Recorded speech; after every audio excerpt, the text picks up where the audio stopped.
Salut à tous, c'est Gabriel pour Fall Android, j'espère que vous allez bien, c'est un plaisir de vous retrouver. Cette fois, je vous fais une prise en main du Samsung Galaxy S7 qui vient tout juste d'être présenté. Donc on va pas tarder, on va commencer de suite sur le design. Donc là, j'ai la version blanche et vous allez le voir, il n'y a pas des changements énormes, on va dire, au niveau du design. On a toujours le bouton Samsung central avec le lecteur d'empreintes, des touches rétroéclairées, ici la touche retour et ici la touche multitâche. Au-dessus, la caméra frontale, les différents capteurs de luminosité et de proximité.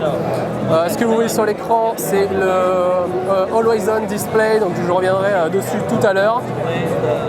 On retourne le téléphone et on a un design qui est légèrement incurvé, donc le dos, vous voyez, vient épouser en fait le cadre en métal. On a également le capteur photo qui ne fait plus 16 mégapixels mais 12 mégapixels et une ouverture f1.7 qui promet de bonnes photos en faible luminosité notamment. Et juste à côté, le flash LED. Alors petite nouveauté au niveau du design sur le capteur photo, il est un petit peu plus petit. Il ressort beaucoup moins que sur le S6. Donc ça, on va dire que c'est plutôt un bon point, c'est une petite amélioration.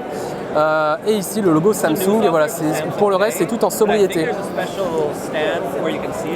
Au-dessus, on retrouve un micro pour la réduction du bruit et une trappe qui abrite non seulement donc, la carte nano SIM, mais également le port micro SD. C'est le retour du port micro SD jusqu'à 128 Go pour venir épauler les 32 Go de stockage interne du Galaxy S7. En dessous, on a la grille pour le haut-parleur, le micro pour les appels, une prise micro USB 2.0, donc compatible avec le fast charging évidemment, mais c'est toujours de l'USB classique, c'est pas de l'USB type C. On a également la prise casque 3,5 mm. Sur la gauche, les deux touches de contrôle du volume.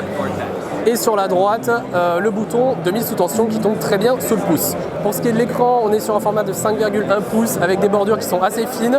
Le téléphone se prend plutôt bien en main. Ce que vous voyez affiché, c'est le Active Display. Donc en fait, ça va vous permettre d'afficher des informations, donc celles que vous voulez, c'est personnalisable, de les afficher directement sur l'écran AMOLED. La particularité de la technologie AMOLED, c'est que ce qui est noir, ce sont des pixels éteints, donc ça ne consomme pas d'énergie, donc c'est tout l'intérêt d'afficher des informations sans avoir à mettre le téléphone, enfin à allumer l'écran. Ça vous permet d'avoir un aperçu rapide tout en économisant de l'énergie. Donc là, on arrive sur l'écran de verrouillage avec un raccourci vers l'appareil photo et un raccourci vers le téléphone. Donc là, on est en terrain connu. Comme vous pouvez le voir, l'interface a peu changé visuellement. On est sur le TouchWiz qu'on connaît déjà. On a toujours le tiroir d'applications. Les applications Microsoft qui sont préinstallées, bien sûr les applications Google. On a également les applications Facebook, Instagram et WhatsApp. On a le Game Launcher donc ça c'est quelque chose qu'a mis en avant Samsung pendant sa présentation. C'est les performances graphiques et en jeu du Galaxy S7 et du Galaxy S7 Edge. Et donc vous avez ici une sorte de hub pour le jeu avec tous vos jeux. Et les Game Tools, ça va par exemple être l'enregistrement in-game ou alors la capture d'écran pendant que vous êtes en train de jouer. Donc autant de fonctionnalités qui viennent s'ajouter à l'interface qu'on connaît déjà. Je vais vous montrer également l'appareil photo, donc l'application photo.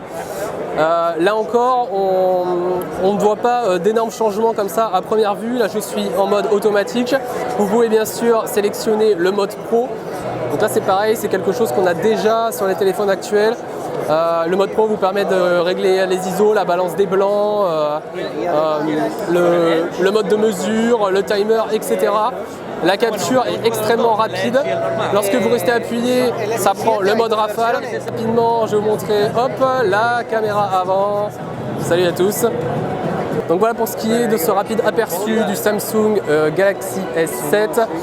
J'espère que ça vous a plu. Je ferai sûrement d'autres vidéos pour vous présenter plus en détail l'interface sur le MWC. N'hésitez pas à vous abonner à la chaîne YouTube de Fall Android si vous voulez voir les suivantes et notamment celle du Galaxy S7 Edge.